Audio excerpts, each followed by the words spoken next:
गणपती बाप्पाच्या पोटाला आपल्याला सर्प अर्थात नाग बांधलेला दिसतो. हा कशासाठी तिथे आहे तर काहींच्या मते हा जो नाग आहे हा कुंडलिनीचं प्रतीक आहे.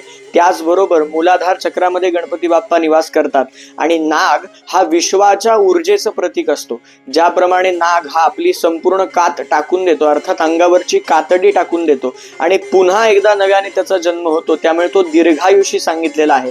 त्याचप्रमाणे गणपती बाप्पा हे आपल्या संपत्तीचं पुन्हा संवर्धन करत असतात, संपत्तीचं पुन्हा वर्धन करत असतात. म्हणून अत्यंत मांगलिक असणारा हा नाग त्यांच्या पोटाला आहे.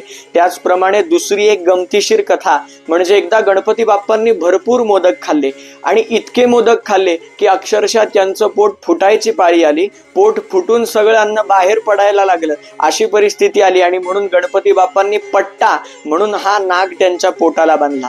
बऱ्याचदा जानवं म्हणून सुद्धा त्यांनी नाग धारण केलेला आपल्याला दिसतो. दुसरी मजेशीर गोष्ट म्हणजे वाहन उंदीर हे खरं तर नागाचं भक्ष्य आहे, पण तरी सुद्धा गणपती बाप्पांच्या जवळ असलेला सर्प हा याचं प्रतीक आहे की एकदा आपण त्या देवत्वाच्या जवळ गेलो की आपल्या संपूर्ण गरजा पूर्ण होतात.